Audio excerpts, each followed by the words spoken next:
pagi. Salam, Om Swastiastu, Namo Buddhaya, Salam Kebajikan, Rahayu. Yang terhormat Ibu Kepala Bagian Tata Naskah Kearsipan dan Tata Usaha Ibu Lucy Komalasari, SSIT MAP. Yang saya hormati juga Ibu Endah Sukarni Wuryaningrum, SOSM TER-AP, selaku Kepala Subbagian Tata Naskah dan Tata Usaha. Ibu Wahyuning Tias Kusuma Dewi, SSI, selaku Kepala Subbagian Kearsipan. Dan Bapak Syahril Bima Ariseno, Eskom, selaku narasumber kita pada pagi hari ini. Serta yang saya banggakan juga Bapak Ibu yang sudah bersedia hadir dan meluangkan waktunya di ruang virtual ini. Puji syukur selalu kita panjatkan kehadirat Tuhan Yang Maha Esa karena berkat rahmat dan karunia-Nya kita dapat berkumpul dalam keadaan sehat untuk mengikuti acara Mari Belajar Arsip episode 70. Perkenalkan saya Restu Adinata yang akan memandu acara pada pagi hari ini dan sebelum kita memulai rangkaian acara pada hari ini alangkah baiknya kita berdoa terlebih dahulu. Berdoa menurut agama dan kepercayaan masing-masing. Berdoa kita mulai.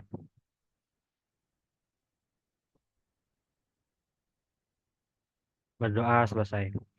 Ya, setelah berdoa, karena Mabar Arsip ini P-nya adalah pantun, dan hari ini adalah memperingati Hari Kebangkitan Nasional, izinkan saya membawakan sedikit pantun. Pergi berlayar ke pulau seberang. Iya, gak ada cakepnya. Ulang sepi banget nih. Cakep, cakep.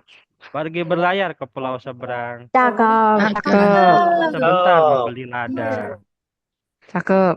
Jangan biarkan semangatmu hilang, bangkit bersama memajukan negara. Ya, Cakep. izin. Cakep. Pak.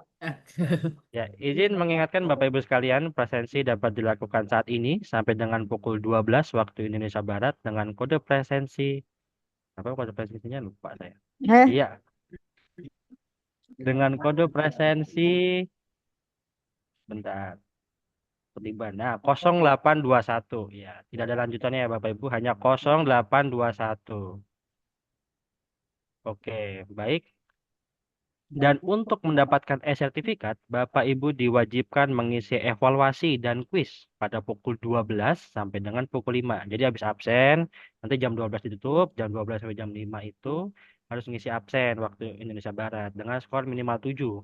Kalau skornya belum 7, diulang terus sampai skor 7, ntar dapat sertifikat.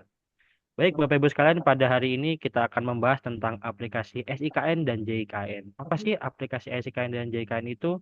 Baiklah, tidak perlu berlama-lama lagi. Marilah kita bahas dengan lebih tuntas. Sudah hadir di antara kita, narasumber kita. Izin.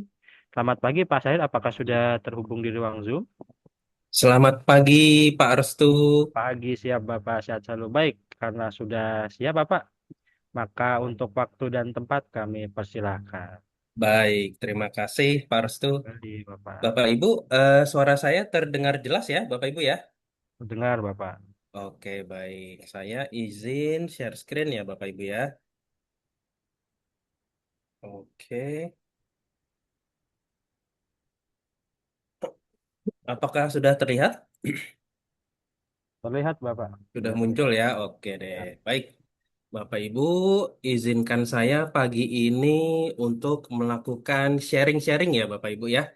Kita nggak usah berat-berat, kita santai aja diskusi sharing mengenai SIKN dan JIKN. Nah, kebetulan saya di sini bertindak sebagai PIN atau pendamping informasi nasional yang sebutan kita itu PIN, tapi sebenarnya itu PIC pendamping ya Bapak Ibu ya, untuk Kementerian ATR BPN terkait SIKN dan JIKN dari Arsip Nasional. Oke, kita langsung saja Bapak Ibu. Nah, sebelum saya masuk ke materi, izinkan saya memperkenalkan diri ya Bapak Ibu ya. Saya Syahrir Bima Ariseno sebagai Pranata Komputer Ahli Pertama di Arsip Nasional, Direktorat Informasi Kearsipan. Nah, saya menjadi peranat komputer di Arsip Nasional Direktur Informasi Kearsipan itu sudah sejak 2019 ya Bapak Ibu ya. Nah, sebelum masuk ANRI juga saya pernah beberapa kali bekerja di tempat lain, salah satunya ada di PT Boston Chemical, ada di BNI juga, sampai sebelum di Arsip Nasional itu pernah di 3M USA Dental Supply. Nah, itu sedikit dari saya. Mungkin nanti Bapak Ibu bila ada yang ingin ditanyakan, silahkan saja, boleh mengirimkan email. Bisa ditanyakan apa yang bikin Bapak Ibu penasaran, mungkin hanya terkait SIKN dan JIKN ya Bapak Ibu ya. Tapi kalau mau ada pertanyaan lain tentang kearsipan juga boleh. Silahkan dikirimkan pertanyaannya ke email yang sudah tertera di sini, Bapak Ibu. Oke, baik. Kita masuk. Oh, sebentar, bentar. Bentar, izin saya stop share dulu, Bapak Ibu. Sepertinya ada yang Mbak, hari ini ada rakor ya? terlewat. Oke, saya share lagi. Bentar ya, zoom-nya kayaknya ada. Oke, saya share ulang ya, Bapak Ibu ya. Oke. Nah, tujuan kegiatan kita pagi ini, Bapak Ibu ya, selain mendalami terkait SIKN dan JKN itu, salah satunya saya berharap ya, Bapak Ibu ya, para peserta di sini eh, mampu untuk memahami penyelenggaraan SIKN dan JKN. Itu yang pertama. Lalu yang kedua juga saya harapkan nanti peserta itu mampu untuk menjelaskan apa itu SIKN dan JIKN sebagai layanan informasi kearsipan kepada masyarakat, Bapak Ibu.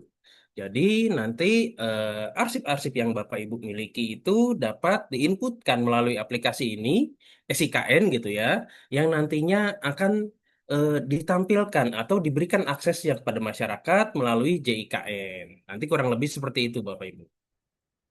Oke, yang terakhir itu saya juga di sini berharap nanti peserta itu mampu memahami penyajian informasi kearsipan dalam SIKN dan JIKN. Jadi arsip-arsip apa saja gitu yang dapat kita bagikan ke masyarakat melalui aplikasi SIKN dan JIKN. Nah, kurang lebih kita akan berdiskusi atau sharing-sharing terkait tiga tujuan kegiatan ini, Bapak Ibu, nantinya.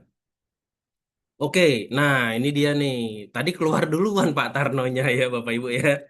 Jadi ini salah satu teman saya Bapak Ibu. Namanya James Tarno, dia itu punya quotes yang menurut saya bisa kita terapkan di kehidupan kita Bapak Ibu ya. Nah, quotesnya dia tuh seperti ini Bapak Ibu. Be all in or get all out. Nah, there is no halfway gitu ya. Jadi, walaupun ada sesuatu yang kita tidak sukai pada pekerjaan kita, Bapak Ibu, kita harus memberikan yang terbaik yang kita miliki, Bapak Ibu ya. Kita harus memberikan seluruh atau 100% kemampuan yang kita miliki, tidak boleh setengah-setengah, Bapak Ibu, untuk mendapatkan hasil yang maksimal. Begitu juga dengan pekerjaan di bidang kearsipan, Bapak Ibu. Bapak Ibu dalam mengenangani arsip mungkin itu nanti akan banyak kendala-kendala Bapak Ibu ya, mungkin jenuh, lalu mungkin juga ada kendala-kendala seperti oh arsipnya kacau gitu, arsipnya berantakan, arsipnya kotor. Nah, Bapak Ibu tetap harus memberikan 100% kemampuan Bapak Ibu agar Bapak Ibu di situ juga bisa terasa happy gitu kan, bisa terasa maksimal dalam melakukan tugas Bapak Ibu masing-masing. Seperti itu Bapak Ibu ya.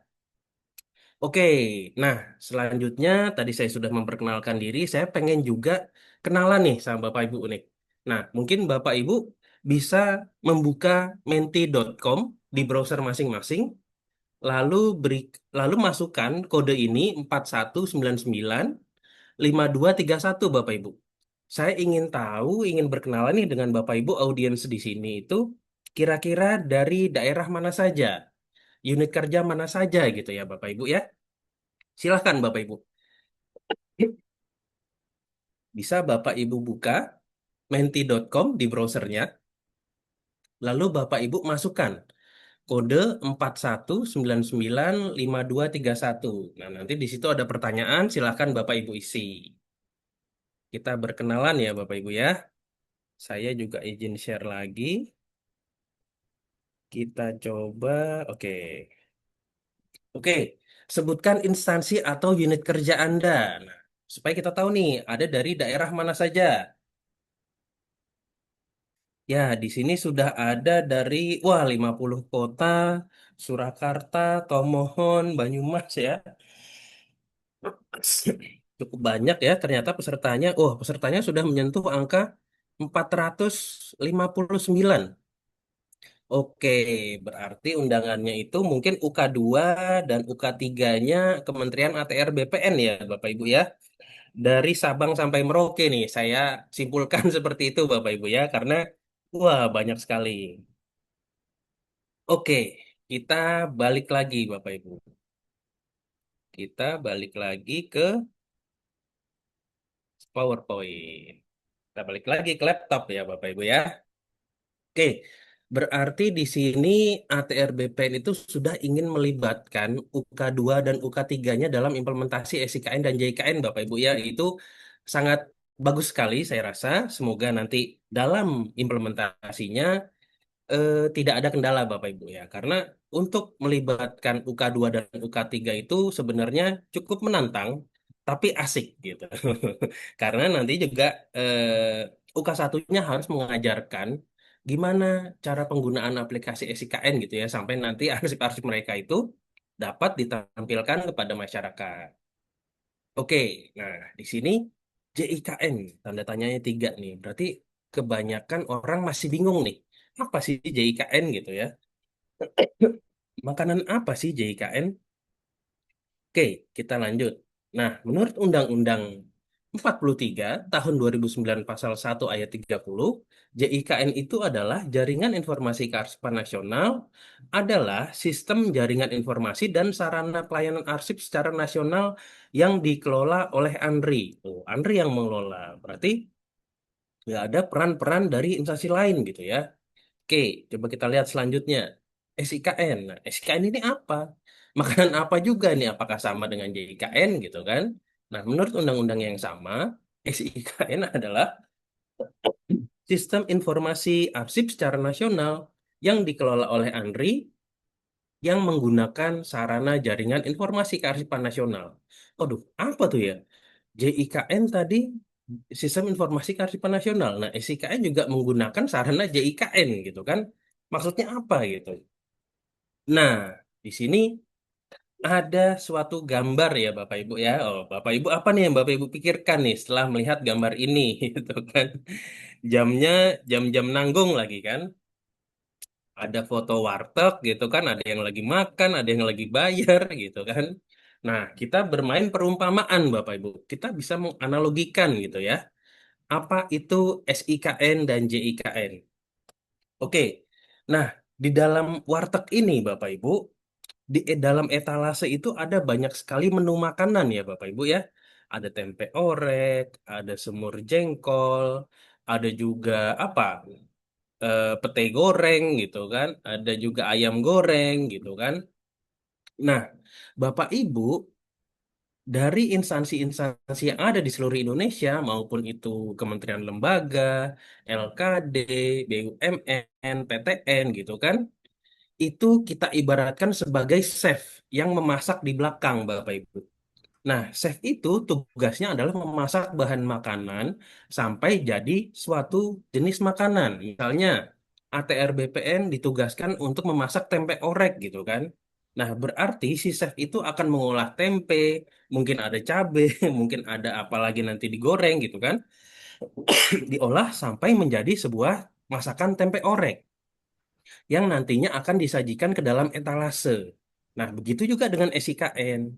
Kementerian ATR BPN mengolah arsip-arsip mereka sampai dibuat daftar arsip, sampai dibuat guide-nya, sampai dibuat inventarisnya gitu kan.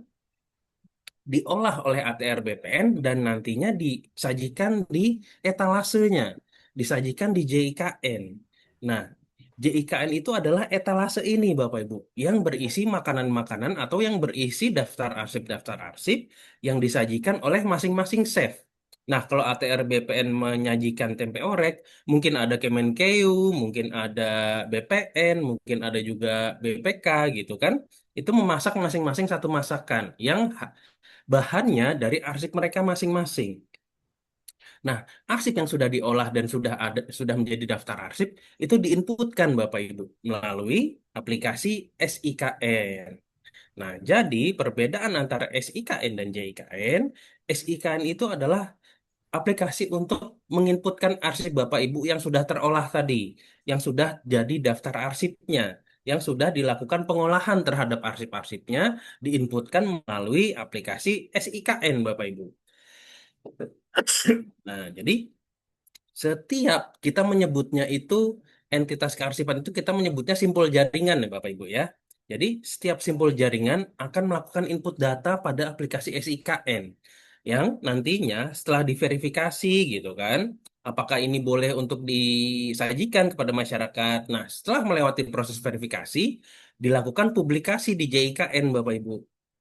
Jadi JIKN itu adalah aplikasi untuk melihat arsip yang digunakan oleh masyarakat. Seperti itu jadi analoginya atau pemikiran mudahnya Bapak Ibu ya. Jadi SIKN itu untuk menginputkan, JIKN untuk menyajikan arsip pemerintahan yang nantinya akan disajikan kepada masyarakat. Seperti itu.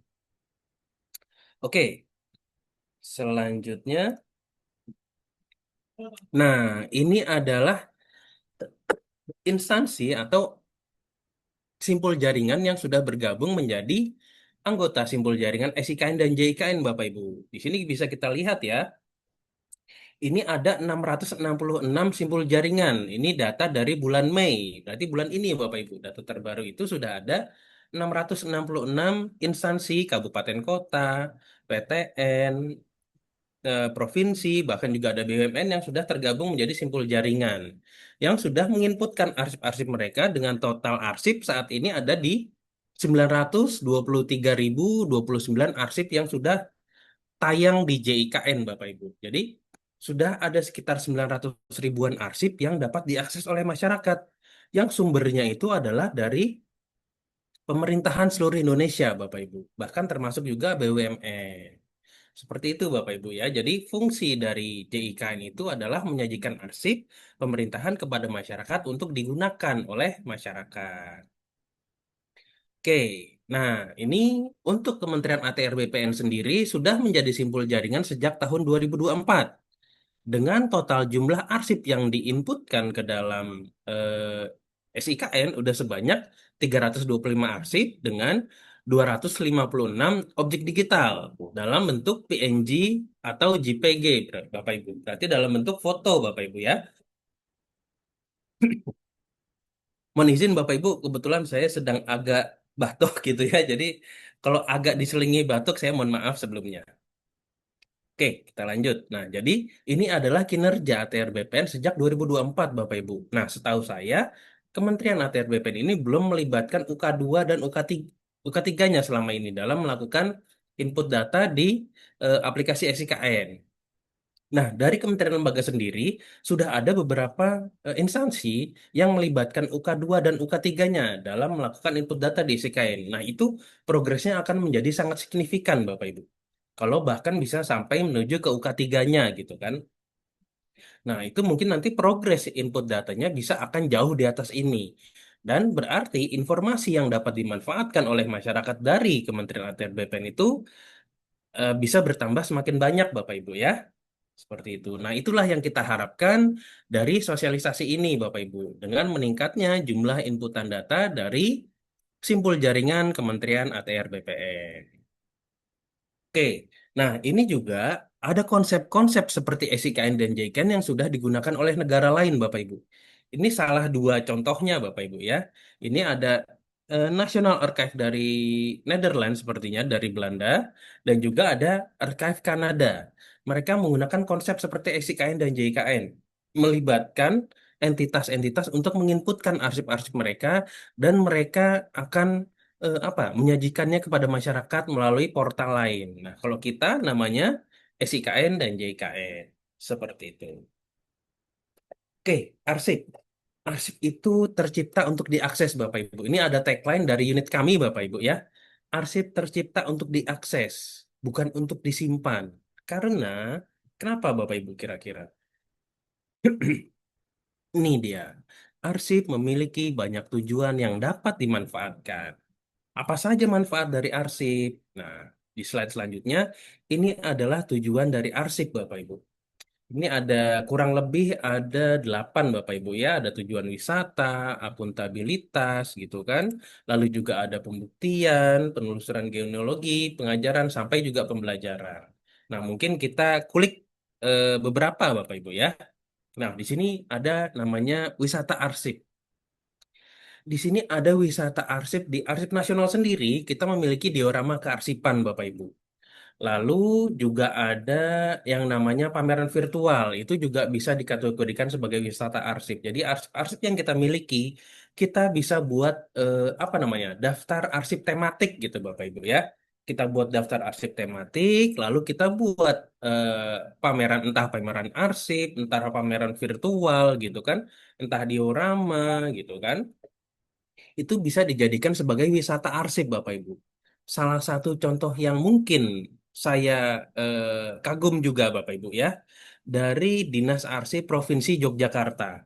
Mereka juga punya diorama arsip yang sangat bagus sekali Bapak Ibu, dengan menerapkan teknologi-teknologi entertain yang tidak bisa dipandang sebelah mata lah kalau saya kira. Karena saya sempat ke sana dan juga saya merasakan, oh ternyata arsip-arsip itu bisa dibuat pameran sebegini bagus ya, sebegini mewah gitu ya. Nah, mungkin Bapak Ibu yang belum melihat diorama arsip di miliknya Provinsi Yogyakarta, mungkin dapat saat berkunjung ke Jogja bisa mampir Bapak Ibu ya. Karena itu sangat bagus menurut saya di sana. Oke, selanjutnya itu ada barang bukti persidangan Bapak Ibu. Arsip sebagai barang bukti persidangan, sebagai bukti akuntabilitas pun juga bisa. Kenapa begitu? Arsip digunakan sebagai bukti yang sah dan terpercaya untuk mempertanggungjawabkan segala tindakan dan keputusan kegiatan dan transaksi yang dilakukan oleh individu, organisasi, atau lembaga, baik di sektor pemerintahan maupun swasta. Jadi tidak hanya digunakan pada pemerintahan saja, Bapak Ibu. Arsip itu digunakan sebagai barang bukti karena dia bisa menjadi bahan pertanggungjawaban setiap kegiatan yang kita lakukan, Bapak Ibu. Kegiatan kita yang berdasarkan anggaran APBN gitu, Bapak Ibu ya.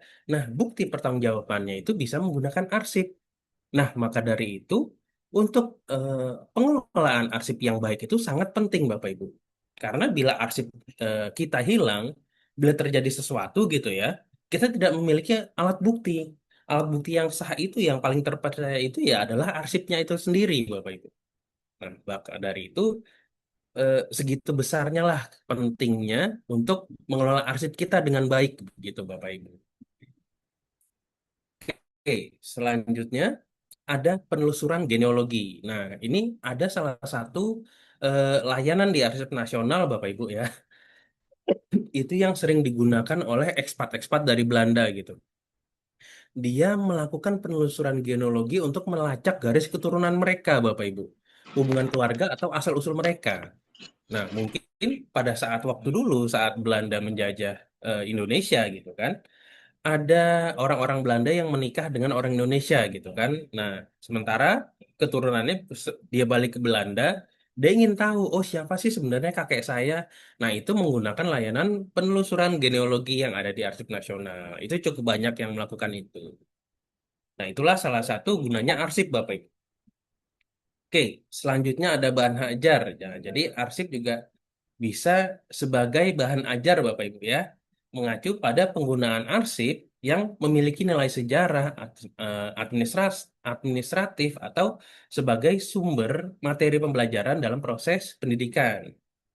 Nah, ketika digunakan dalam pembelajaran, arsip bisa menjadi sumber yang otentik untuk memahami peristiwa sejarah, menganalisis kebijakan masa lalu, mengembangkan keterampilan berpikir kritis gitu kan. Bila ada suatu case gitu ya di masa lalu gitu kan, itu kita bisa membaca, mempelajarinya dengan membaca arsip-arsipnya, Bapak Ibu. Seperti itu. Oke, nah ini juga salah satu manfaat dari arsip, Bapak Ibu. Arsip itu dapat memberikan pendapatan. Nah, kalau di Arsip Nasional sendiri ada PNBP, penerimaan negara bukan pajak yang berasal dari layanan arsip, Bapak Ibu ya. Jadi di layanan kita itu ada layanan penggandaan terkait arsip-arsip yang ingin di apa namanya di copy oleh mahasiswa atau peneliti gitu ya. Itu bisa dilakukan dengan mengenakan tarif PNBP, Bapak Ibu. Itu sudah dilakukan di Arsip Nasional. Nah, ini contoh peraturannya, Bapak Ibu ya. Seperti itu. Oke. Nah, ini adalah konsep pengelolaan informasi kearsipan yang sedang dibangun oleh Arsip Nasional, Bapak Ibu. Jadi, nantinya kita berharap seluruh aplikasi yang menghasilkan arsip ya Bapak Ibu ya, itu akan langsung terintegrasi ke JIKN Bapak Ibu. Nah, ini bisa kita lihat ya Bapak Ibu ya, di bawah ini ada lingkaran yang berwarna agak kuning Bapak Ibu. Ini adalah aplikasi umum atau khusus yang menghasilkan arsip yang dimiliki oleh setiap kementerian, lembaga, atau daerah. Nah, nantinya dia akan langsung terhubung ke Srikandi, Bapak Ibu. Bisa integrasi ke Srikandi, lalu dari Srikandi ini akan langsung juga terintegrasi ke SIKN. Lalu juga di sini ada aplikasi umum kearsipan statis gitu ya, miliknya lembaga atau kementerian juga, dan juga itu nantinya akan kita harapkan untuk dapat langsung terintegrasi ke SIKN dan JKN.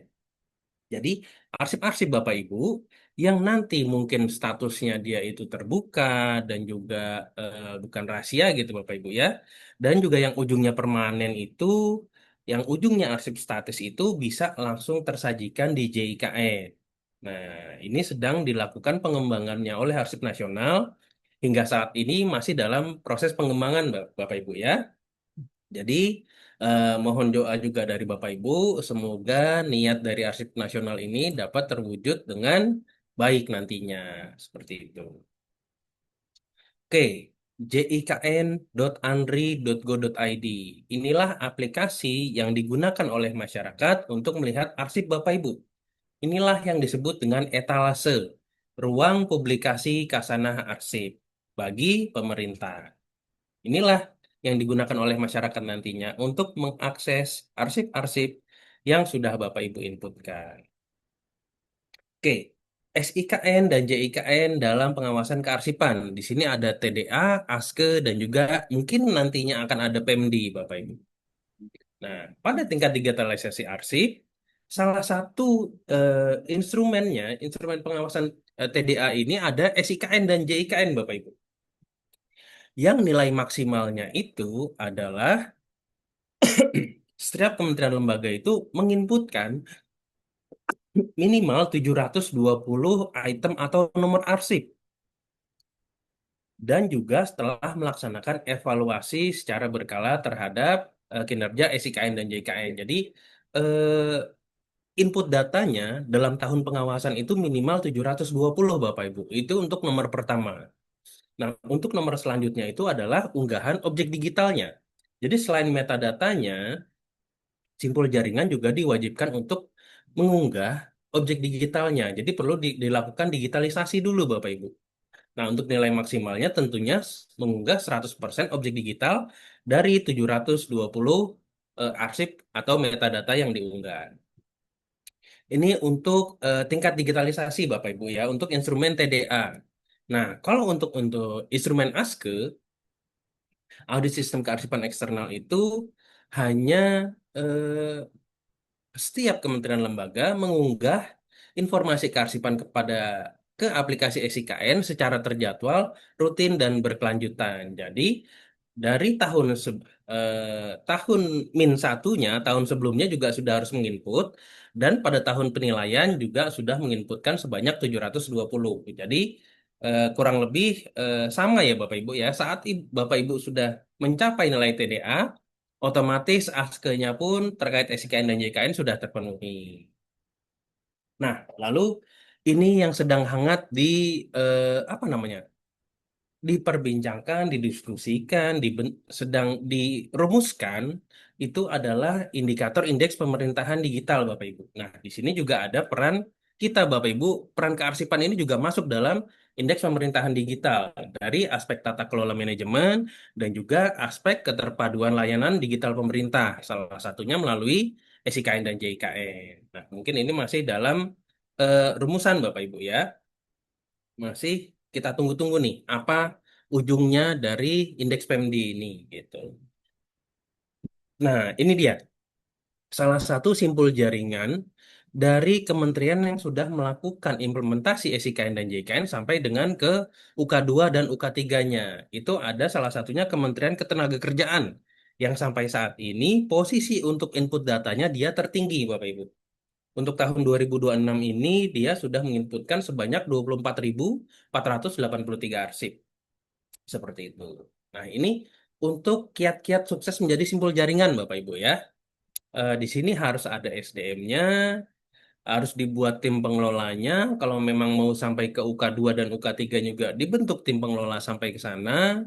Lalu materinya juga kita perlu persiapkan, menyusun daftar arsip siap unggah, konten yang berkualitas, otentik, terpercaya, lalu juga kita inputkan data sesuai aplikasi.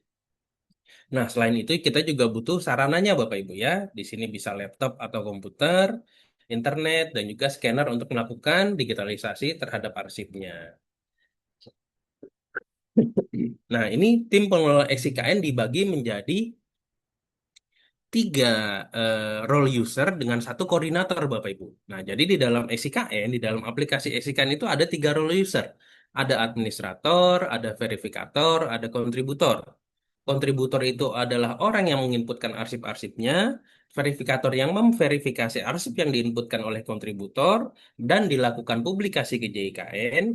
Nah, administrator ini adalah user yang dapat menambahkan atau mengurangi pengguna, atau dia bisa menambahkan kontributor, bisa menambahkan verifikator, dan juga bisa menghapus, Bapak Ibu ya.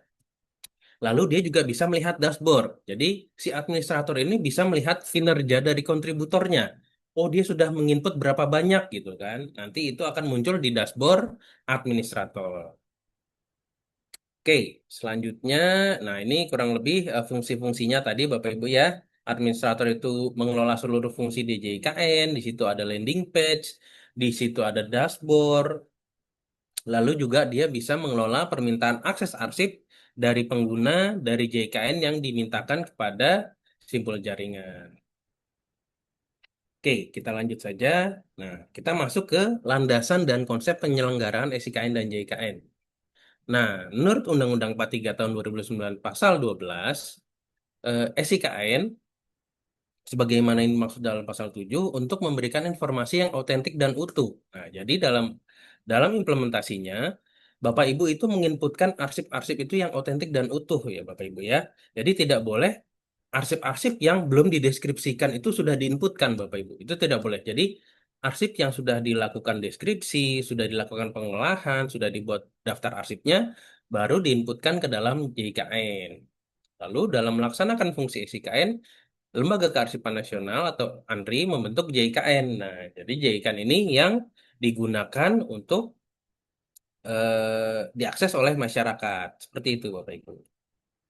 Oke, fungsinya apa? SIKN itu memiliki fungsi mewujudkan arsip sebagai tulang punggung manajemen, menjamin akuntabilitas, menjamin penggunaan informasi, dan juga menjamin kesediaan arsip bagi memori kolektif bangsa. Nah, ini adalah fungsi SIKN keseluruhan, Bapak Ibu. Bukan SIKN sebagai aplikasi yang saat ini. Jadi SIKN itu tadi, aplikasi-aplikasi yang dimiliki oleh seluruh kementerian lembaga itu adalah SIKN, Sistem Informasi Kearsipan Nasional, secara besarnya Bapak Ibu ya. Nah, sikn.andri.go.id dalam aplikasi itu ada di fungsi yang keempat, menjamin ketersediaan arsip sebagai memori kolektif bangsa. Itulah fungsi yang sedang kita jalankan saat ini. Nah, kalau fungsi JIKN adalah untuk meningkatkan akses dan mutu layanan kearsipan kepada masyarakat, kemanfaatan arsip bagi kesejahteraan rakyat, dan juga peran serta masyarakat dalam bidang kearsipan sebagai pengguna arsipnya, Bapak Ibu. Oke, selanjutnya ini adalah peranan simpul jaringan menurut PP 28 tahun 2012. Apa saja? Yang pertama itu adalah penyediaan informasi kearsipan yang disusun dalam daftar arsip dinamis dan daftar arsip statis. Jadi di sini jelas Bapak Ibu ya, informasi kearsipannya harus disusun dalam daftar arsip. Boleh dinamis, boleh juga statis. Nah, jadi tidak mengunci hanya arsip statis. Arsip dinamis pun boleh diinputkan ke dalam SIKN. Asalkan statusnya, klasifikasi keamanannya dia statusnya terbuka Bapak Ibu. Jadi bukan arsip yang terbatas atau yang rahasia Bapak Ibu ya. Seperti itu. Lalu juga ada penyampaian daftar arsip dinamis dan daftar arsip statis pada pusat jaringan. Jadi setiap simpul jaringan yang melakukan input data, daftar arsipnya itu juga disampaikan ke arsip nasional sebagai bahan laporan saja. Seperti itu. Lalu yang ketiga ada pemuatan informasi kearsipan ke dalam JKN. Lalu juga ada penyediaan akses dan layanan informasi kearsipan juga melalui JKN. Dan juga yang terakhir ada evaluasi secara berkala terhadap penyelenggaraan JIKN. Jadi, Bapak Ibu sebagai simbol jaringan dapat melakukan evaluasi terhadap kinerja kami dalam melakukan penyelenggaraan JIKN, Bapak Ibu. Nah, mungkin evaluasinya ada masukan-masukan gini ya dari Bapak Ibu. Oh, aplikasinya kurang A, aplikasinya kurang B, gitu kan. Nah, itu juga bisa disampaikan kepada kami sebagai bahan evaluasi yang nantinya juga menjadi bahan pertimbangan kami dalam melakukan pengembangan terhadap aplikasi SIKN dan JIKN. Oke, selanjutnya arsip apa saja yang diunggah ke SIKN dan JIKN. Nah, menurut pasal 115, itu hanya ada dua arsip, Bapak Ibu. Yang pertama, arsip dinamis dan arsip statis. Arsip lain dari ini nggak boleh diinput ya, Bapak Ibu ya. Ada nggak kira-kira arsip selain dinamis dan statis? Nggak ada ya, Bapak Ibu ya. Arsip memang hanya ada dua ini. Berarti nggak ada batasan dalam Bapak Ibu mengunggah ke aplikasi SIKN dan JIKN. Bahkan di sini arsip yang terbatas dan rahasia pun tidak dilarang untuk diinputkan ke dalam SIKN dan JIKN.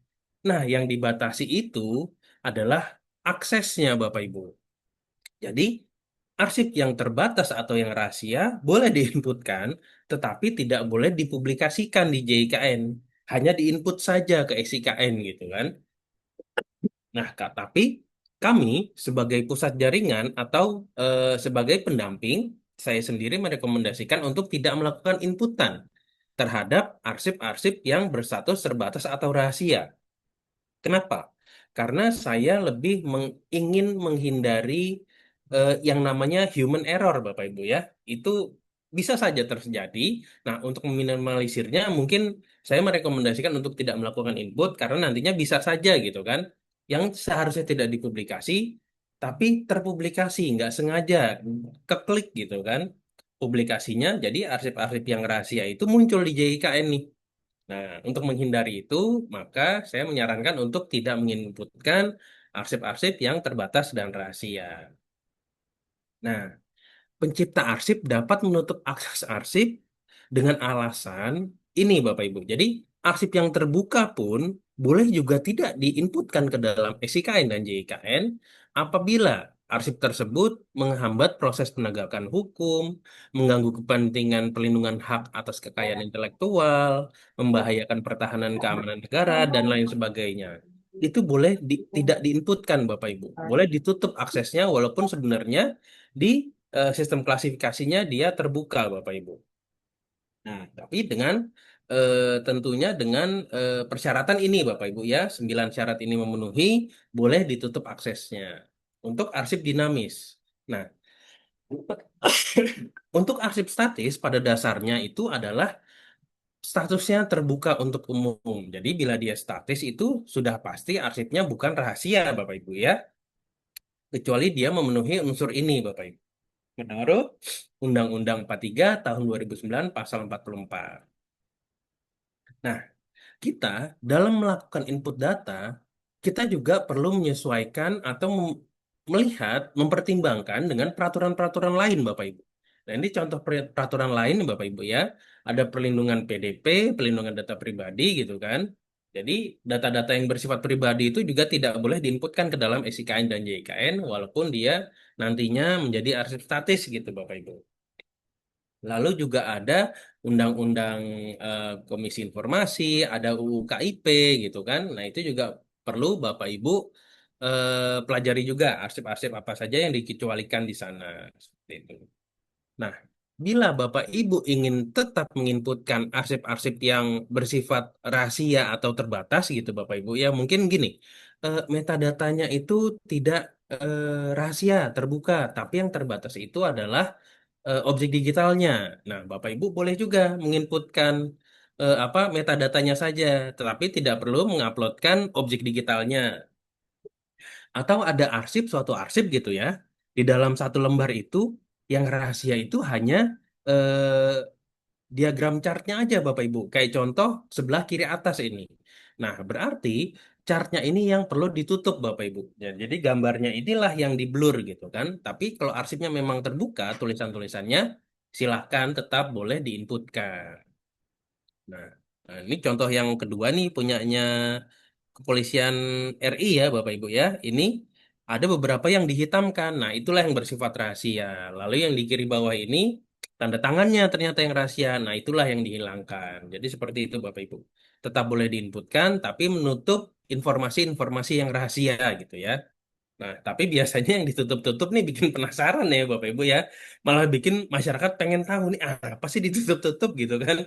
Datang deh nih ke layanan arsipnya di instansinya. Saya mau lihat dong ini gitu kan. Padahal udah jelas di sini ditutup berarti dia rahasia gitu kan. Nah, itu dia juga kenapa kita rekomendasikan untuk tidak diinput untuk menghindari rasa penasaran masyarakat Bapak Ibu ya. Seperti itu. Oke, nah ini adalah hierarki aplikasinya Bapak Ibu. Nah, di sini ada Bapak Ibu sebagai simpul jaringan, kementerian, lembaga, daerah, itu menggunakan sikn.andri.go.id untuk melakukan input data Bapak Ibu. Lalu arsip-arsip tersebut juga kita simpan di Pusat Data Nasional, di PDN yang dikelola oleh Komdigi. Nah, masyarakat sebagai pengguna menggunakan jikn.andri.go.id untuk mengakses arsip-arsip Bapak Ibu. Nah, ini ada raise hand nih dari Bapak Gustamil ya, dari Kantah Tanjung Pinang. Silakan Bapak.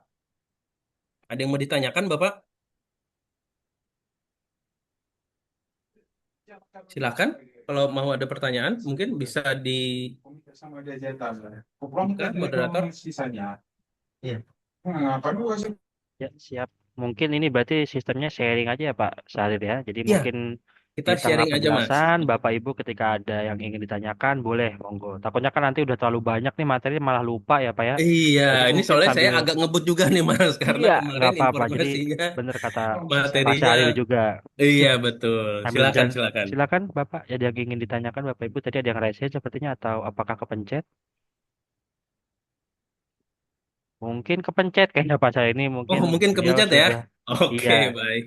Mungkin nanti sambil jalan atau mungkin ada yang mau ditanyakan langsung rasain aja Bapak Ibu. Karena seperti yang Pak Syahrir bilang, Pak Syahrir ini konsepnya sharing session gitu. Jadi Iya, kita sharing-sharing ketika ada aja. yang mengganjal, silakan. Baik, bisa bisa dilanjut Pak Syahrir, silakan. Oke, baik. Terima kasih, Mas Ya, Restu. ya, ya. Oke. Baik, kita lanjut Bapak Ibu ya. Jadi nanti kalau Bapak Ibu ada yang mau bertanya nggak apa-apa, langsung raise hand saja, langsung interupsi saja. Karena kita di sini bersifatnya sharing Bapak Ibu, diskusi aja. Oke, selanjutnya, nah kita masuk ke penyusunan informasi kearsipan Bapak Ibu. Inilah bagian yang cukup apa? Dibilang signifikan, dibilang penting, dibilang agak susah tuh di sini Bapak Ibu. Jadi bukan input arsipnya yang susah, tapi yang susah itu adalah menyiapkan apa yang mau kita inputkan ke dalam SIKN dan JKN. Karena kenapa? Biasanya arsip-arsip tersebut itu belum dilakukan pengolahan. Arsipnya masih berantakan, belum dilakukan deskripsi kepada arsipnya gitu kan. Jadi nggak ada informasi yang bisa kita serap untuk diinputkan ke SIKN dan JKN. Nah, inilah apa namanya? Materi yang dikhususkan untuk membuat apa namanya daftar arsip yang instan gitu Bapak Ibu ya, kurang lebih seperti itu. Baik, nah di sini ada standar informasi data yang digunakan pada aplikasi SIKN dan JKN itu mengambil dari dua unsur Bapak Ibu. Ada dari ICA, standarnya ICA, International Council on Archive, kita tambah juga dengan PP 28 tahun 2012. Di sini ada 8 Bapak Ibu ya. Nah, tapi yang wajib itu kemungkinan hanya 7. Untuk sistem penataan itu di aplikasi tidak wajib Bapak Ibu ya. Nah, di sini ada kode unik, judul, tanggal, tingkatan deskripsi, jumlah dan media, nama pencipta, keterangan, dan juga sistem penataan. Nah, inilah nantinya metadata yang harus Bapak Ibu inputkan ke dalam aplikasi SIKN dan JKN. Ya, seperti itu. Nah, ini kurang lebih Bapak Ibu alur atau proses pengolahan arsipnya dari arsip yang masih mentah gitu kan ya, dilakukan pengolahan arsip menggunakan asal-usul dan aturan aslinya, dibuat skemanya, kita lihat juga dilihat dari klasifikasi arsipnya gitu kan. Lalu dibuat pemberkasan secara kronologis, dideskripsikan. Lah, sampailah dia menjadi daftar arsip, lalu baru diinputkan ke dalam JIKN. Seperti itu, Bapak Ibu. prosesnya. Oke, kita masuk ke daftar berkas dan daftar isi berkas, yang juga kita sebut sebagai daftar siap unggah gitu ya. Nah, kalau dalam arsip konvensional biasanya Bapak Ibu itu membuat daftar hanya sampai berkas. Nah, yang kita perlukan di dalam aplikasi Eksikan itu sampai ke isi berkasnya, sampai ke bagian item-item di dalam berkasnya. Nah, disinilah kita menyebutnya sebagai daftar siap unggah. Nah, di dalam daftar arsip siap unggah itu, di dalam Perka Anri nomor 9 tahun 2018 itu, nantinya akan ada dua contoh. Yang daftar berkas dan daftar isi berkasnya digabung dalam satu tabel, maupun juga ada yang dipisah, Bapak Ibu. Nah, ini contoh yang daftar berkas dan daftar isi berkasnya di dalam satu tabel, Bapak Ibu ya. Di sini ada nomor urutnya, ada nomor berkasnya, ada judul berkasnya, ada nomor isi berkas, kode klasifikasi, judul isi berkasnya atau judul itemnya, ada tanggal, jumlah, dan keterangan. Sekurang-kurangnya harus ada ini, Bapak Ibu, di dalam daftar arsip siap unggah yang Bapak Ibu buat. Oke, selanjutnya kita masuk. Nah, ini contohnya Bapak Ibu ya. Di sini ada contoh daftar arsip siap unggah miliknya Dinas Pekerjaan Umum. Di sini Bapak Ibu kita bisa lihat. Di sini ada nomor berkasnya nomor pertama, judul berkasnya Pembangunan Pasar A. Di dalamnya itu ada 4 item Bapak Ibu. Item pertamanya itu adalah SK Bupati Panitia Pembangunan Pasar A. Item keduanya gambar desain pasar A. Item ketiganya LPJ Pembangunan. Sampai juga ke foto peresmian. Jadi di dalam satu berkas ini ada 4 item. Lalu pada berkas kedua ada 3 item. Berkas kedua berjudul Pembangunan Gedung B. Nah, ini ada 3 itemnya. Nah, ini tanggal-tanggal tercipta arsipnya, Bapak Ibu. Lalu di sini ada jumlahnya. Ada yang 2 lembar, ada yang 1 bundel gitu ya. Itu. Oke. Selanjutnya ini ada alternatif kedua, daftar berkas dan daftar isi berkas yang dipisah, Bapak Ibu. Jadi daftar berkasnya sendiri, daftar isi berkasnya atau itemnya itu juga sendiri. Nah, ini contohnya. Jadi nanti Bapak Ibu perlu tunjuk silang. Di daftar berkasnya misalnya berkas nomor 1, pelantikan pimpinan. Nah, di daftar isi berkasnya ada juga nomor berkas 1, tapi sudah tidak ada lagi judul berkasnya gitu ya. Nah, ini kalau menurut saya agak lebih sulit Bapak Ibu ya. Karena Bapak Ibu perlu melakukan tunjuk silang gitu kan. Nah, jadi lebih baik dalam pembuatan daftar arsip siap unggah menggunakan daftar yang digabung seperti ini. Antara berkas dan judul isi berkasnya langsung di sebelahnya. Seperti itu. Oke, selanjutnya kita masuk ke penyusunan level deskripsi. Nah, dari daftar arsip siap unggah tadi, perlu kita buat level deskripsinya atau skema kearsipannya, Bapak Ibu. Nah, di sini ada font, series, files, item itu kita sebutnya sebagai archival resource data. Lalu juga archival authority data. Authority data itu adalah yang memiliki arsipnya, pemilik arsipnya, Bapak Ibu. Nah, archival resource data itu adalah sumber datanya. Nah, kita masuk lagi, Bapak Ibu.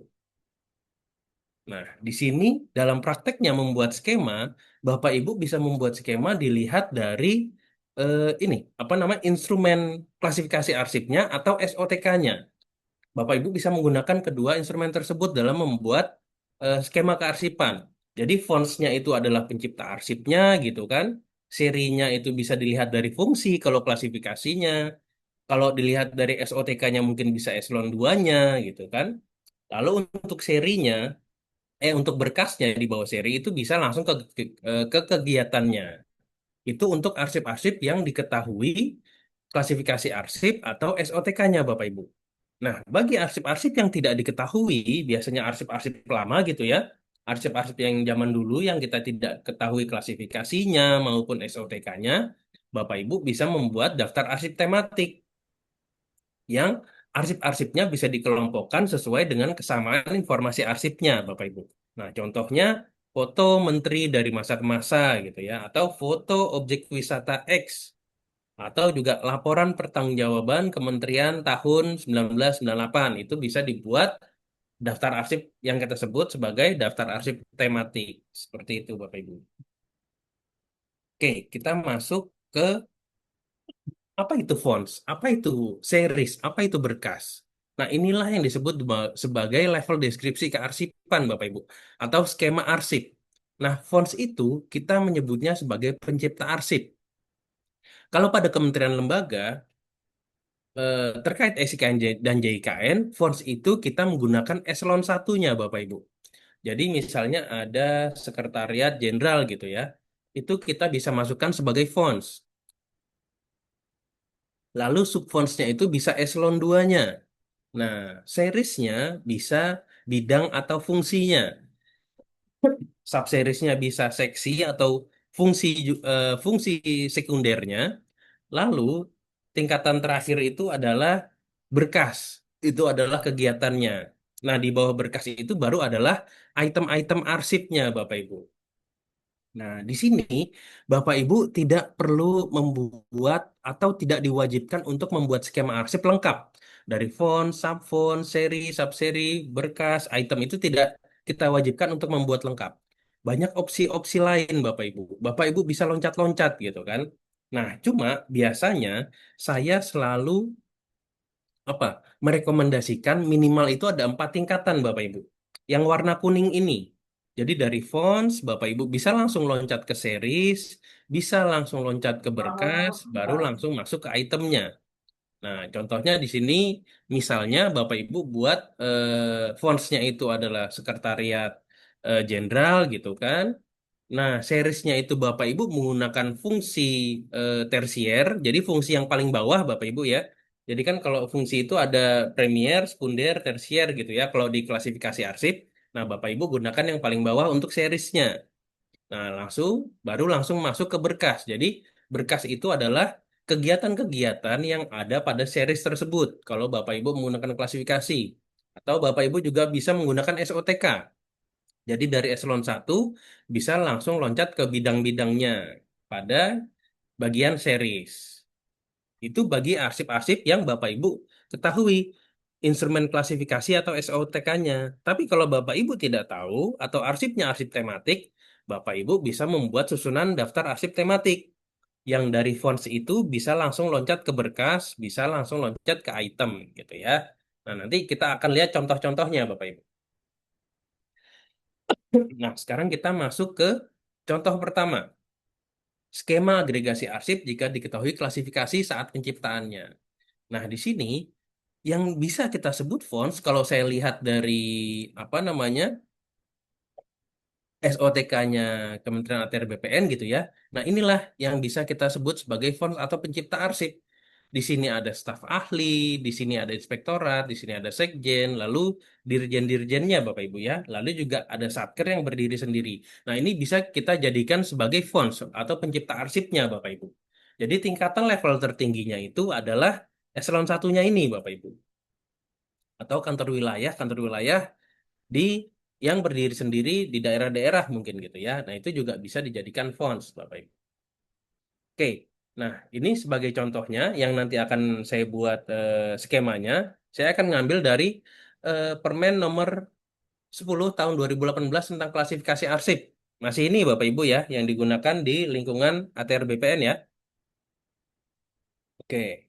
Nah, di sini dari klasifikasi arsip sebelah kiri ini, saya coba adaptasikan Bapak Ibu. Nah, di sini saya buat contoh yang full nih Bapak Ibu nih, yang lengkap gitu ya, dari font, subfont, seri, subseri, berkas sampai item.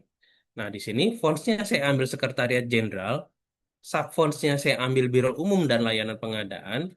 Nah, seriesnya saya ambil KP01 dengan judul Pengembangan Pegawai. Lalu subserinya saya ambil yang fungsi tersier, pengadaan dan pengembangan kapasitas pegawai. Nah, di dalam ini baru ada berkas-berkasnya, Bapak Ibu. Berkas pertama itu adalah bimbingan teknis aplikasi Sri Kandi dan SIKN JKN. Lalu mungkin berkas keduanya ada rapat analisa kebutuhan pegawai, gitu kan. Nah, baru di dalam berkasnya itu adalah item-item pada kegiatan tersebut. Nah, mungkin dalam rapat analisa kebutuhan pegawai ini itemnya ada laporan kegiatan, ada daftar undangan, mungkin juga ada materi narasumber gitu ya. Nah, jadi seperti itu Bapak Ibu. Isinya dari skema arsip ini adalah arsip-arsipnya Bapak Ibu gitu ya. Ujung-ujungnya itu adalah arsip dari Bapak Ibu yang sudah dilakukan pemberkasan. Jadi dalam masyarakat mengambil informasi yang ada di JKN itu jelas Bapak Ibu urutannya. Informasi yang bisa ditarik itu dari arsip-arsip yang Bapak Ibu inputkan itu jelas. Oh, ada kegiatan rapat analisa kebutuhan pegawai di Kementerian ATR BPN. Oh, ternyata ini kegiatannya punya biro umum gitu kan. Eselon satunya di bawah Sekretariat Jenderal. Nah, seperti itu. Jadi urutan inilah yang dibaca oleh masyarakat nanti. Jadi dalam membuat skema kearsipan, Bapak Ibu boleh membuat lengkap, boleh membuat hanya seperti ini, Bapak Ibu. Nah, hanya seperti ini, 4 level saja. Jadi dari Fonds, Sekretariat Jenderal gitu kan, langsung loncat ke fungsi tersiernya. Di sini untuk seriesnya saya buat dari klasifikasi arsip itu adalah media center atau publikasi dengan kode HM.02. Nah, lalu berkasnya ada, berkas pertama judulnya BIMTEK, SIKN, dan JKN di lingkungan, oh ini masih Kementerian Transmigrasi Bapak Ibu ya. Nah, seperti inilah contoh untuk yang menggunakan 4 level Bapak Ibu.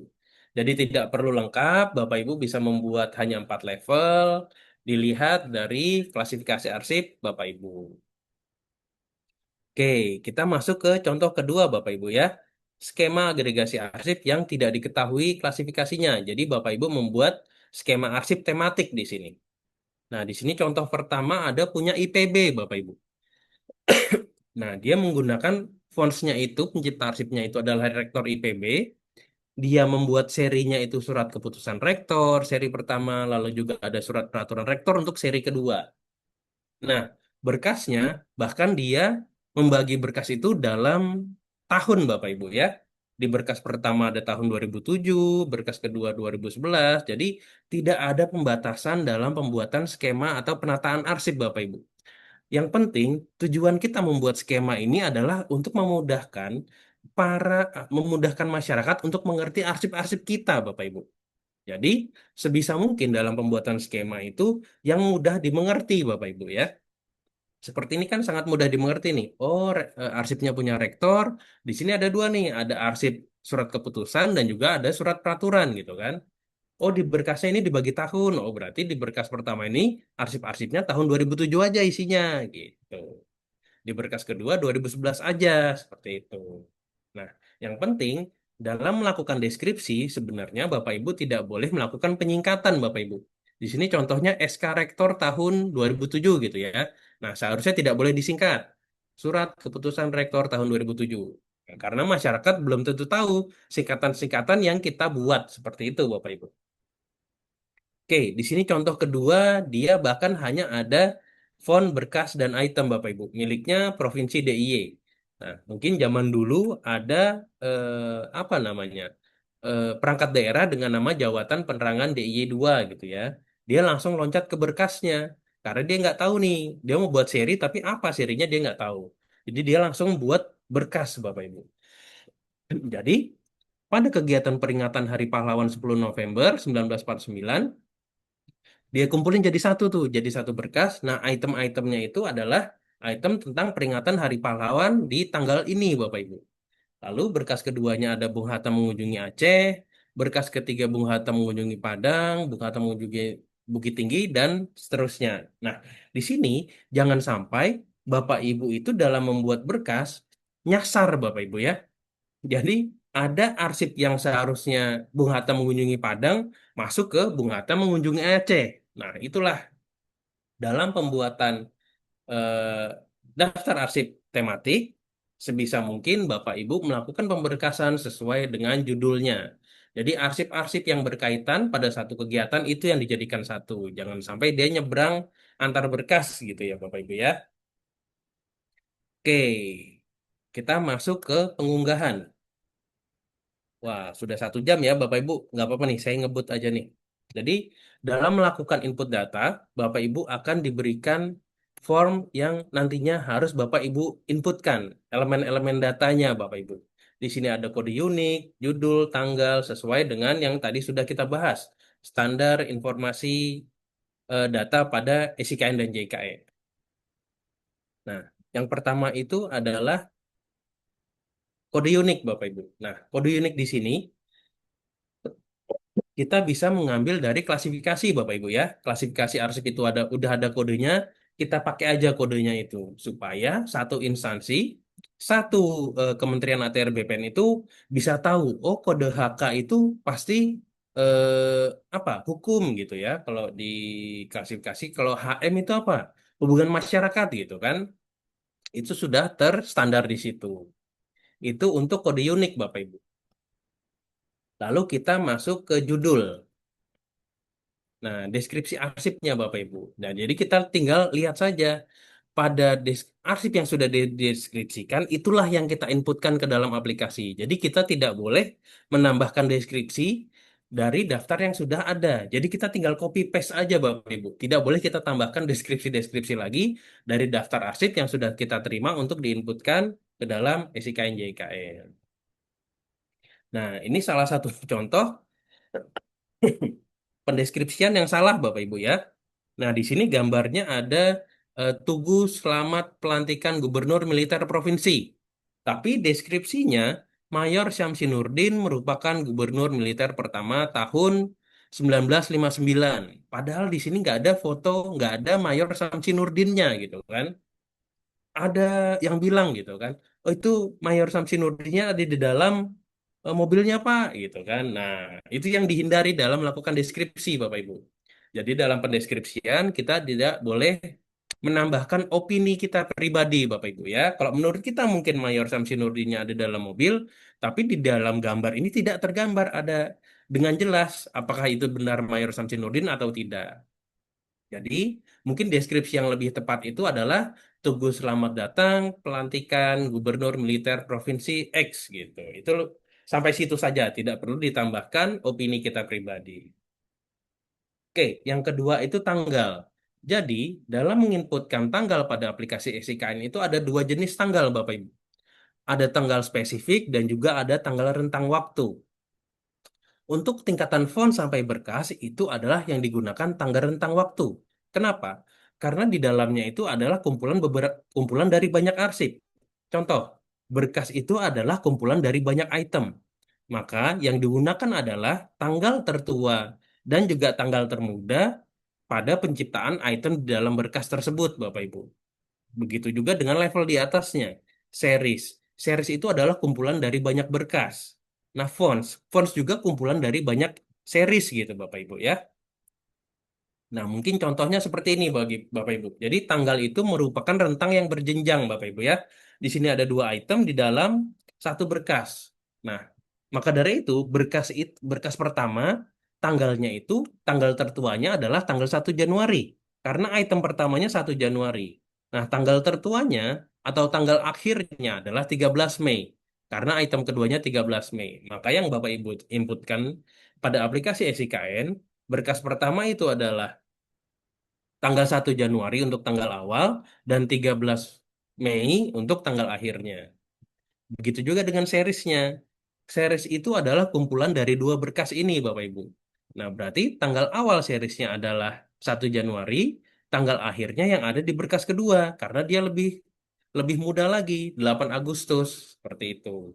Begitu juga dengan font, sama. Jadi dia adalah rentang yang berjenjang. Oke. Nah, dalam aplikasi, pada saat kita menginputkan, di sini ada dua tadi, tanggal awal dan tanggal akhir ya, Bapak Ibu ya. Untuk tanggal yang paling tua diinputkan di tanggal awal. Untuk tanggal termuda diinputkan di tanggal akhir. Lalu di sini juga ada presisi tanggal di atasnya, Bapak Ibu. Di sini ada tanggal, bulan, dan tahun. Nah, ini digunakan bila arsip tersebut hanya diketahui tahunnya saja, tanpa tahu tanggal dan bulannya. Pada presisi tanggal, Bapak Ibu perlu memilih pilihan tahun. Nah, jadi saat Bapak Ibu mengisikan tanggal awal dan tanggal akhir, itu hanya ada tahunnya saja, tidak lengkap, tidak ada tanggal dan bulannya. Seperti itu Bapak Ibu. Nah, untuk level item, tanggalnya spesifik. Tidak ada tanggal awal dan tanggal akhir. Karena item itu bukan kumpulan dari banyak arsip. Satu item sudah pasti satu arsip. Berarti hanya ada satu tanggal penciptaan.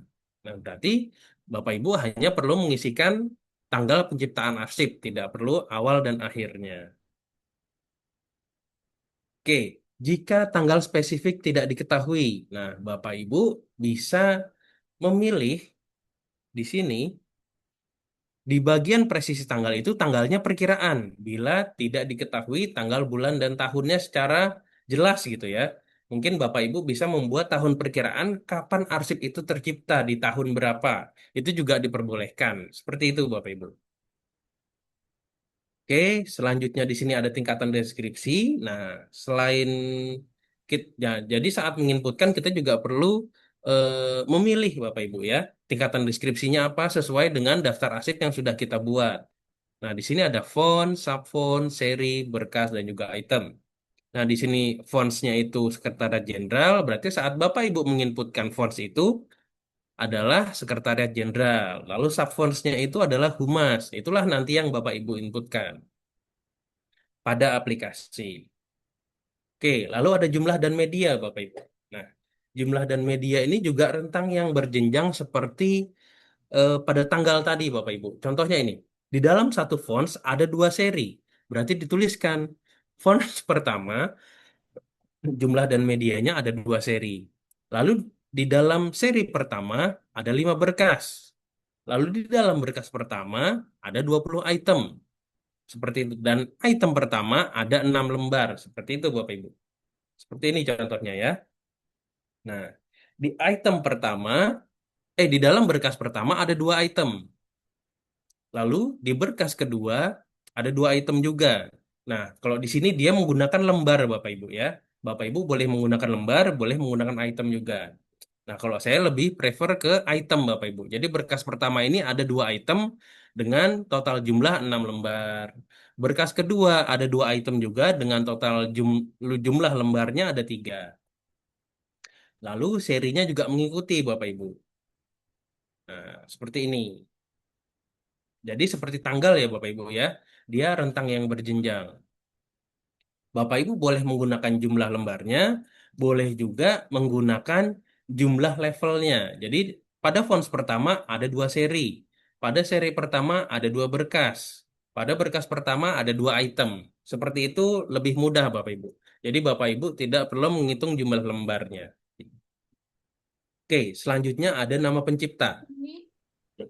Nah, di sini untuk nama pencipta itu yang kita gunakan sebagai fonts itu bisa setingkat eselon 1, Satker Mandiri untuk kementerian lembaga. Lalu setingkat OPD untuk daerah ya Bapak Ibu ya. Berarti untuk di lingkungan Kementerian ATR BPN Bapak Ibu bisa menggunakan eselon 1 ataupun Satker Mandiri. Oke, selanjutnya keterangan. Keterangan ini berisikan yang informasi yang belum dijelaskan pada elemen data sebelumnya. Contohnya, keterangannya bisa ukuran arsipnya, bisa warna arsipnya gitu kan, juga bisa kondisi fisik arsipnya, Bapak Ibu. Lalu ada juga sistem penataan. Nah, cuman untuk sistem penataan di aplikasi masih belum wajib Bapak Ibu ya, karena ini sudah bisa dituangkan di kode uniknya tadi. Oke, selanjutnya pengenalan aplikasinya Bapak Ibu. Nah, di sini ada aplikasi SIKN dan juga JIKN tadi Bapak Ibu ya.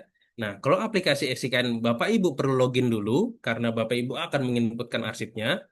Kalau di JIKN Bapak Ibu bisa login langsung menggunakan Google Bapak Ibu ya, menggunakan email Google Bapak Ibu untuk melihat arsip-arsip yang sudah tampil di JIKN, arsip-arsip Bapak Ibu yang telah diinputkan ke dalam SIKN.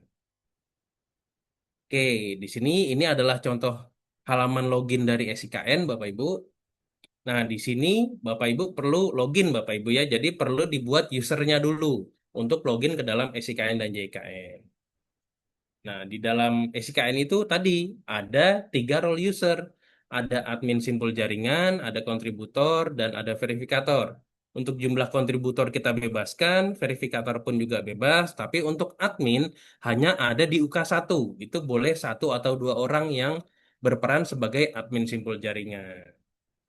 Baik, ya kita sudah sampai penghujung Bapak Ibu. Terima kasih Bapak Ibu sudah menghadiri acara mabar hari ini. Saya sebagai pemateri mohon maaf bila ada kesalahan-kesalahan dalam melakukan sharing-sharing tadi dan juga mohon maaf apabila agak terburu-buru Bapak Ibu ya karena memang eh, slide-nya agak banyak tapi waktunya mungkin sempit gitu Bapak Ibu. Nah, insya Allah kegiatan kita hari ini memberikan manfaat bagi Bapak Ibu semua. Amin, amin ya Rabbal Alamin. Amin, amin. Terima kasih. Mungkin kita masuk ke sesi tanya jawab ya. Saya Ya, kembalikan ke moderator. Silakan. ya, siap. Wah, terima kasih sekali nih Bapak Syahril atas penjelasannya ya, Bapak Ibu sekalian. Jadi, SKN JKN ini intinya adalah semuanya itu nanti media arsip apapun kita itu akan menjadi satu dan kita akan bisa melihat Iya. kira-kira runtutan sejarahnya itu seperti apa itu di SKN JKN itu sendiri. Nah, mungkin untuk saat ini ada yang ingin ditanyakan Bapak Ibu tentang SKN JKN itu sendiri. Mungkin ada yang masih awam atau yang mau menanyakan sesuatu, mungkin dipersilahkan Bapak Ibu.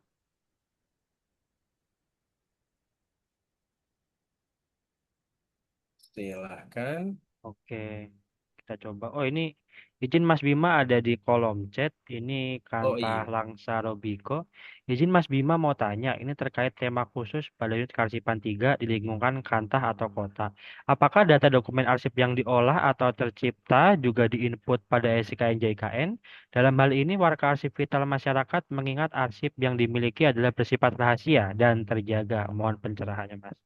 Izin. Oke, baik. Berarti ada arsip-arsip dari masyarakat yang bersifat rahasia gitu ya, Ibu. Jadi arsip tersebut itu kalau memang dia bersifat rahasia, walaupun sebenarnya boleh untuk diinputkan ke dalam SIKN dan JKN, tapi kita juga perlu melihat peraturan-peraturan lain, Bapak Ibu.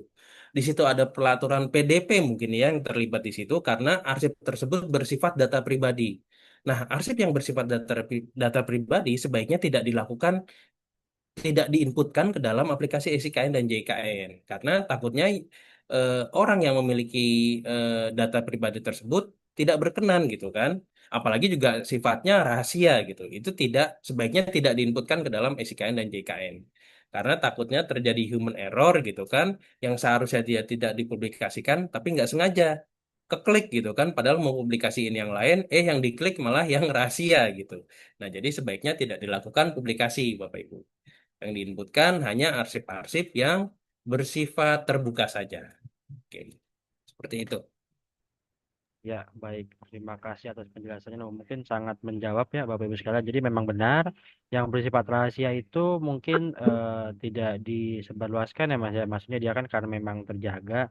Jadi SKN JKN ini kan kita bisa melihat juga nih dari punya Bapak Ibu sekalian. Nanti yang bisa eh, di expose, yang bisa kita lihat tuh yang mana gitu. Jadi ada kategori juga gitu. Baik. Ada lagi Bapak Ibu sekalian izin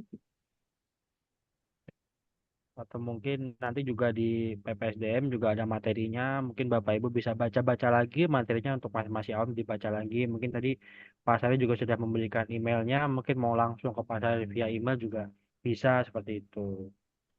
Baik Bapak Ibu izin ada yang ingin tanyakan kembali tentang SKJKN ini.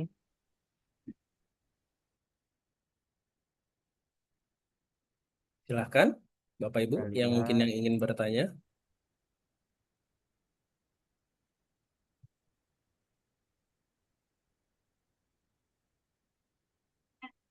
Kalau ini saya lihat di kolom chat ada pertanyaan dari Kantor Pertanahan Kabupaten Malteng ya. Matang, ya oh ya ini di atas Iya, sepertinya. Izin izin bertanya ber... Bapak, mengapa kita Heeh. harus menginput arsip ke JKN? Apakah diharuskan atau diwajibkan penginputan arsip baik arsip dinamis maupun statis? Apa manfaatnya? Nah ini Oke. cukup umum ya Pak. Ya. Manfaatnya nih kira-kira Iya. apa sih manfaatnya kalau kita input gitu ya? Silakan. Nah, jadi arsip-arsip yang tercipta eh, pada kegiatan-kegiatan yang kita lakukan, Bapak Ibu ya, itu perlu kita pertanggungjawabkan, Bapak Ibu. Kita sebagai pemerintah itu menggunakan APBN yang bersumber utamanya dari masyarakat, Bapak Ibu ya. Nah, otomatis masyarakat juga pengen tahu gitu kan, sebenarnya apa sih yang kita lakukan? Ini duit saya dipakai loh, saya bayar pajak dipakai buat kegiatan di lingkungan Kementerian ATR BPN gitu kan. Nah, itulah yang perlu kita berikan pertanggungjawabannya pada masyarakat, Bapak Ibu. Nah, tapi tentunya dengan peraturan-peraturan yang sudah ada, Bapak Ibu ya. Arsip-arsip yang bersifat rahasia itu tidak perlu kita informasikan karena mungkin berpotensi menimbulkan beberapa hal gitu ya. Nah, salah satunya itu. Jadi, sebagai bahan pertanggungjawaban kita kepada masyarakat dan juga arsip-arsip yang atau kegiatan-kegiatan yang kita lakukan juga bisa digunakan oleh masyarakat sebagai bahan bahan penelitian mereka atau informasi untuk mereka melakukan pengajaran gitu kan, itu juga bisa dimanfaatkan oleh masyarakat. Nah, maka dari itulah kenapa Esikan dan Jaikan ini dibuat supaya akses-akses masyarakat terhadap arsip-arsip kita itu lebih mudah, Bapak Ibu. Tidak perlu datang secara langsung, bisa diakses menggunakan internet, menggunakan aplikasi JIKN ini. Seperti itu kurang lebih, Bapak Ibu. Ya, terima kasih atas penjelasannya Mas. Jadi kita nggak harus datang gitu ya Mas, ya. Kita bisa lihat nih Iya, dari betul web. Oh ini sekali. ada arsipnya, ada macam-macam gitu. Baik, baik medianya, ada foto juga. Nanti kita bisa Iya. lihat juga seperti itu. Jadi ini ada yang bertanya juga nih, Berliana W nih. Izin bertanya Mas Bima, untuk Kementerian ATR BPN belum ada SKKD. Nah ini dia. Dasar Oke, untuk menguploadnya apa ya Mas? Ini oke turut mewakili gitu. juga nih Mbak. Oke, Adik-adik terbaik kita memang. nah ini sebenarnya banyak kendala yang dialami oleh kementerian atau daerah-daerah lain gitu juga ya, Bapak Ibu ya. Ya. Kita belum memiliki sistem klasifikasi keamanan arsip dinamis gitu kan. Gimana ini cara kita nginputnya? Kita nggak tahu dia terbuka atau tertutup gitu kan. Nah, sebenarnya pada dasarnya arsip itu dikategorikannya terbuka, Bapak Ibu. Nah, yang kita butuh dasar hukumnya itu adalah untuk menutup arsipnya gitu kan. Pada saat masyarakat meminta, oh saya mau arsip ini dong. Oh nggak boleh, ini tertutup. Apa dasarnya ini tertutup? Nah itulah sebenarnya yang perlu diperhatikan Bapak Ibu ya. Nah kalau pada slide tadi, pada slide nomor, sebentar saya coba cek lagi. Pada slide nomor berapa ini? Oke, nomor berapa ya? 37. Menurut Undang-Undang 43 ya Bapak Ibu ya. Di sini dijelaskan arsip itu boleh pencipta arsip itu boleh menutup akses arsipnya, Bapak Ibu.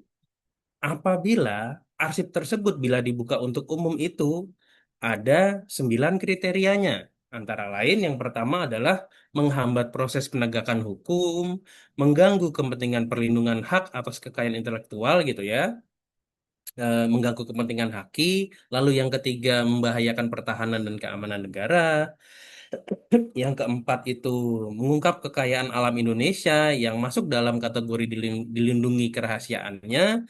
Yang kelima merugikan ketahanan ekonomi nasional. Keenam merugikan kepentingan politik luar negeri dan juga hubungan luar negeri. Yang ketujuh mengungkap isi atau fakta autentik yang bersifat pribadi dan kemauan terakhir atau dari wasiat seseorang kecuali dia tidak berkenan gitu kan. Lalu yang kedelapan adalah mengungkap rahasia atau data pribadi. Yang terakhir mengungkap memorandum atau surat-surat yang menurut sifatnya perlu dirahasiakan. Nah, arsip-arsip inilah yang tidak boleh diinputkan ke dalam SIKN dan JKN bila Bapak Ibu belum memiliki SKKAD. Nah, di luar arsip-arsip yang memiliki kriteria ini, itu sebenarnya boleh diinputkan. Jadi tidak perlu takut ya Bapak Ibu ya. Bila arsip-arsip Bapak Ibu tidak menyangkut ke 9 kriteria ini, itu boleh diinputkan Bapak Ibu. Seperti itu.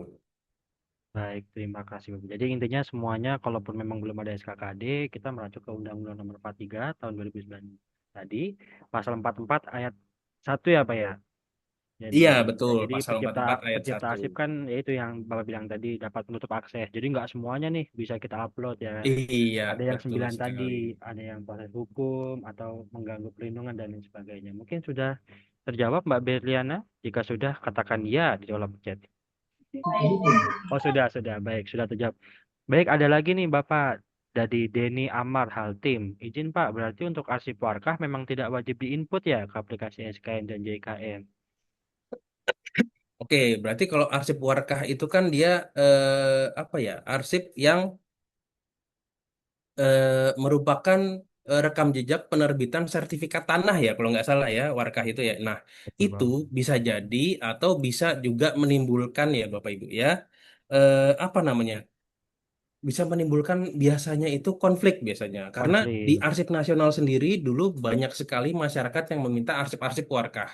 Nah, ternyata arsip tersebut digunakan untuk menggugat terhadap orang yang memiliki mungkin arsip tersebut gitu kan. Nah, orang tersebut mungkin cari-cari masalah gitu kan. Nah, sebaiknya arsip-arsip warkah itu tidak diinputkan ke dalam SIKN dan JKN bila dirasa akan menimbulkan konflik di masyarakat. Seperti itu. Tapi mungkin bila arsip warkah tersebut dinilai tidak menimbulkan konflik, mungkin arsip dari batas-batas wilayah gitu kan, antar kecamatan atau antar negara yang dimungkinkan masyarakat bisa ikut andil dalam menjaga batas-batas negara gitu kan, itu boleh saja diinputkan.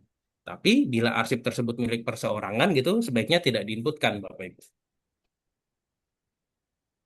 Ya, terima kasih atas penjelasannya Bapak. Mungkin ada lagi Bapak Ibu bisa raise hand atau di kolom chat. Ini karena jam-jam kritis nih Bapak ya, kita lihat nih sudah setengah 12 nih hampir nih. Sangat excited sekali kita melihat penjelasan dari Bapak Syahrir ya Bapak Ibu sekalian. Oke. Mungkin ada lagi teman-teman Bapak Ibu sekalian.